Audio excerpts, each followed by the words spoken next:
Hero Vijay Devarakonda ED ఆఫీసులో చిందులేశారు. తనను ఎందుకు పిలిపించారంటూ అధికారులపై ఫైర్ అయ్యారు. టైంపాస్ క్వశ్చన్లు అడగొద్దంటూ సూచించారు. బెట్టింగ్ యాప్ కేసులో ఇవాళ ఈడీ ముందు విజయ్ దేవరకొండ హాజరయ్యారు. ఇప్పటికే ఈ కేసులో నటుడు ప్రకాష్ రాజ్ను ఈడీ అధికారులు విచారించారు. విజయ్ దేవరకొండను మనీ లాండరింగ్ కోణాల్లో విచారణ జరుపుతున్నారు. బెట్టింగ్ యాప్స్ నుంచి తీసుకున్న పారితోషికాలు, కమిషన్స్ గురించి ఆరా తీస్తున్నారు.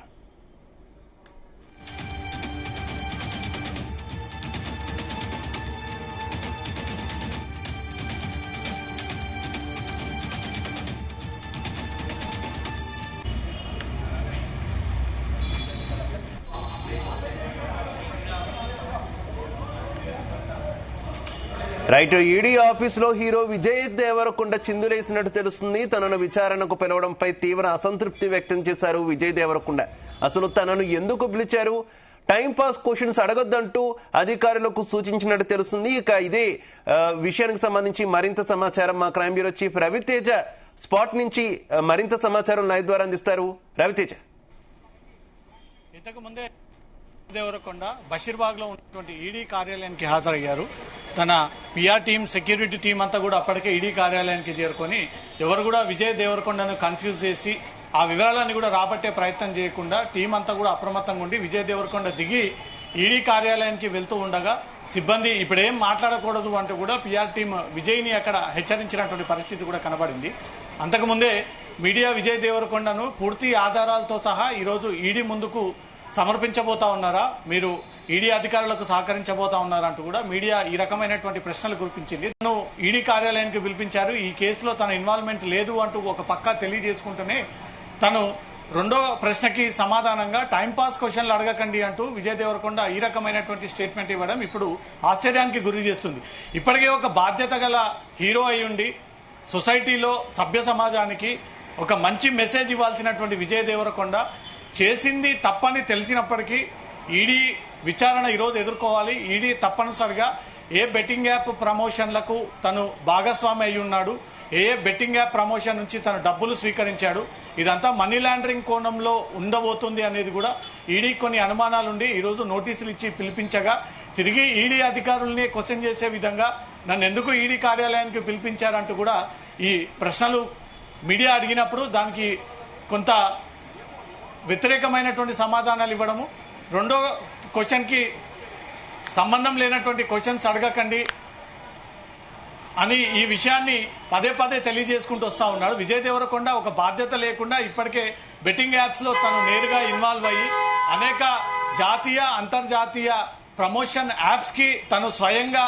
నటించి దాన్ని ప్రమోట్ చేసే విధంగా ఆ యాప్స్లో అతను భాగస్వామ్యం అయ్యింది, డబ్బులు తీసుకున్నటువంటి విషయం అందరికీ తెలిసిందే. అదే విషయంలో ఎన్ఫోర్స్మెంట్ డైరెక్టరేట్ ఈరోజు పిలిపించి తనను విచారిస్తున్నటువంటి క్రమంలో ఈ ఆసక్తికరమైనటువంటి కామెంట్స్ చేయడం పట్ల చూస్తూ ఉంటుంటే అసలు విజయ్ దేవరకొండకు బాధ్యత లేదు, విజయ్ దేవరకొండ ఒక రెస్పాన్సిబిలిటీ పర్సన్ కాదు, విజయ్ దేవరకొండ సినిమా ఇండస్ట్రీలో ఉండి ఎలాంటి సందేశాలు ఇవ్వాలి, ఎలాంటి మెసేజెస్ ఇవ్వాలి, దీని పట్ల ఒకవేళ యువత అడిక్ట్ అయితే నేను చేసినటువంటి ప్రమోషన్కి ప్రజలు నిజంగానే అడిక్ట్ అయ్యి ఆ ప్రమోషన్స్లో భాగంగా వీళ్ళు యాప్స్ వేసుకోవడం కానీ, డౌన్లోడ్ చేసుకోవడం కానీ, దాంట్లో పెట్టుబడులు పెట్టడం కానీ, లావాదేవీలు చేయడం కానీ ఇవన్నీ కూడా కేవలం విజయ్ దేవరకొండ చేసినటువంటి ప్రమోషన్ కారణంగానే జరిగినటువంటి పరిణామాలంటూ ఈడీ భావిస్తూ ఉంది.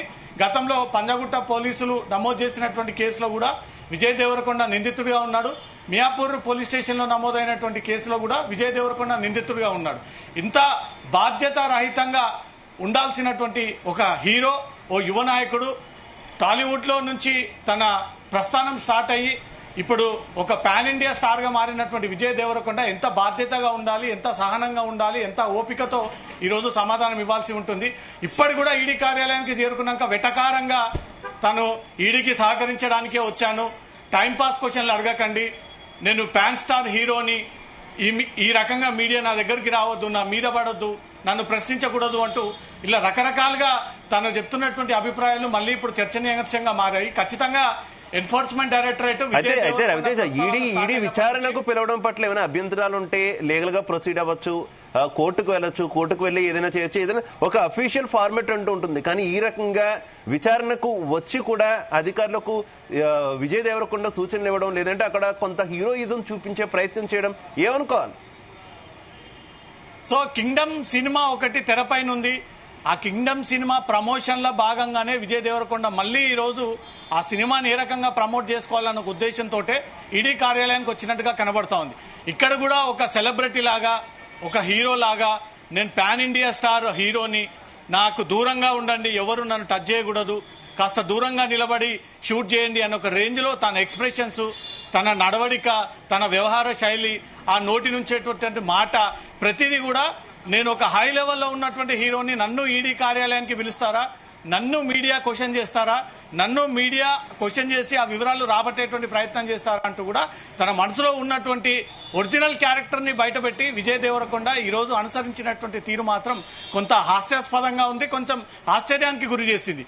ఒక బాధ్యత గల హీరో ఈడీ పిలిచినప్పుడు రావాలి, నా ఇన్వాల్వ్మెంట్ ఉందా లేదా, ఉంటే ఎంత మేరకు ఉంది, మీరు బెట్టింగ్ యాప్లో ఈ భాగస్వామి అవ్వడం గల కారణాలేంటి, ఎన్ని బెట్టింగ్ యాప్స్లో మీరు ప్రమోట్ చేశారు, బెట్టింగ్ యాప్స్ ద్వారా ఇచ్చినటువంటి చెల్లింపులు ఎలా జరిగాయి, అవి హవాలా డబ్బుల రూపంలో జరిగాయా లేదా ఆన్లైన్ ట్రాన్సాక్షన్ జరిగాయా, మనీ లాండరింగ్ జరిగింది అనేది పక్కా ఇన్ఫర్మేషన్ ఉంది. మీరు సుమారు 4-5 బెట్టింగ్ యాప్స్కి ప్రమోట్ చేశారు. ఆ 4-5 బెట్టింగ్ యాప్స్ ప్రమోట్ ద్వారా తెలుగు రాష్ట్రాల్లో ఉన్నటువంటి ప్రజలందరూ కూడా వాటికి ఎక్కువగా ఆకర్షణకు గురయ్యి మీ ఇచ్చేటువంటి సందేశాన్ని బట్టి ఆ బెట్టింగ్ బ్యాగ్స్లో పెట్టుబడులు పెట్టి ఆ బెట్టింగ్ యాప్స్ ద్వారా డబ్బులు సంపాదించవచ్చు, బెట్టింగ్ యాప్స్ ద్వారా అధికంగా డబ్బులు సాధించవచ్చు అన్న ఒక ఆలోచనతో మీరు యువతకు తప్పుడు మెసేజ్ ఇచ్చి సభ్య సమాజంలో, సొసైటీలో ఒక బాధ్యత మర్చిపోయి మీరు వ్యవహరించారు. అందుకే ఈ విషయంపై ఈడీ మిమ్మల్ని విచారణ కోసమే ఈరోజు పిలిపించింది అనేది కూడా స్పష్టంగా అర్థమవుతుంది. ఈడీ ముందు కూడా ఈ రకంగానే అహంకారపూర్వకంగా మాట్లాడతాడా లేదా తగ్గి ఒక నార్మల్ సిటిజన్ లాగా ఈడీకి సహకరించి ఆ వివరాలు అందిస్తాడా, ఎందుకు పిలిచారు నన్ను అంటూ మళ్ళీ ఈడీ అధికారులతో ఏదైనా గొడవ పెట్టుకునేటువంటి ప్రయత్నం చేస్తాడా, సంబంధం లేనటువంటి క్వశ్చన్స్ అడగకండి అంటూ కూడా ఈడీకి కూడా సమాధానంగా ఇవే ప్రశ్నలు కురిపిస్తాడా. విజయ్ దేవరకొండ ఈరోజు జరగబోయేటువంటి విచారణలో కొంత ఆసక్తికరంగా మారింది. తను ఇచ్చేటువంటి ప్రతి సమాధానాన్ని కూడా ఈడీ వీడియోగ్రఫీ ద్వారా వాళ్ళు రాతపూర్వకంగా అవన్నీ కూడా రికార్డ్ చేసుకునేటువంటి అవకాశం ఉంది. ఈరోజు డెఫినెట్గా ఈడీకి సహకరించాల్సిందే, ప్రతిదానికి సమాధానం ఇవ్వాల్సిందే. ఈ బెట్టింగ్ యాప్స్లో మీరు ప్రమోషన్ కోసం తీసుకున్నటువంటి డబ్బుల వివరాలన్నీ కూడా ఈరోజు ఈడీ ముందు ఆ వివరాలన్నీ కూడా తెలియపరచాల్సిందే అంటూ మాత్రం గతంలోనే నోటీసులు అందజేసి ఆ నోటీసులో ఈ విషయాలన్నీ కూడా తెలియజేశారు. విజయ్ దేవరకొండ ఈరోజు ఈడీ అధికారులకు సహకరించడంతో పాటు అన్ని వాస్తవాలు ఒప్పుకొని దాంట్లో జరిగినటువంటి తప్పొప్పులు తెలిసి చేశాడా, తెలియక చేశాడా, ఎన్ని కోట్లాది రూపాయలుగా ప్రమోషన్కి డబ్బులు రెమ్యునరేషన్ తీసుకున్నాడు, ఆ డబ్బులు తీసుకున్నప్పుడు విజయ్ దేవరకొండ చెప్పడం కారణంగా ఎంతమంది అమాయక ప్రజలు ఆ యాప్ని ఉపయోగించి డబ్బులు పెట్టుబడి పెట్టి ఆత్మహత్య చేసుకున్నారు, ఆ వివరాలన్నిపై కూడా ఈడీ స్వయంగా విజయ్ దేవరకొండను క్వశ్చన్ చేసి వివరాలు బయటికి రాబట్టనున్నారు. Shiva, right, okay, thank you.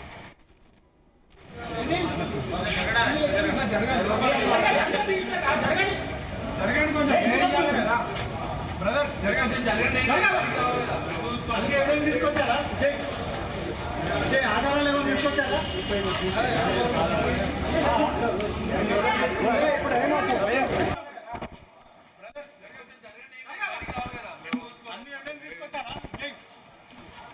ఆధారాలు ఏమైనా తీసుకొచ్చారా? స్లిప్ అయితే చూసి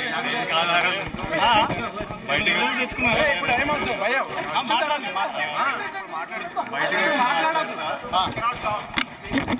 సహకరిస్తారా? ఈడీకి సహకరిస్తారా? ఈడీకి సహకరిస్తారా? సార్ మీ పని మీరు కరెక్ట్గా చేయండి. ఈడీకి సహకరిస్తారా? సార్ మీ పని మీరు కరెక్ట్గా చేయండి. అడగకూడదని చెప్పినప్పుడు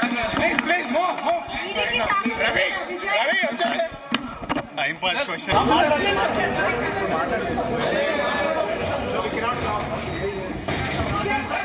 హీరో విజయ్ దేవరకొండ ఈడీ ఆఫీసులో మీడియాపై చిందులేశారు.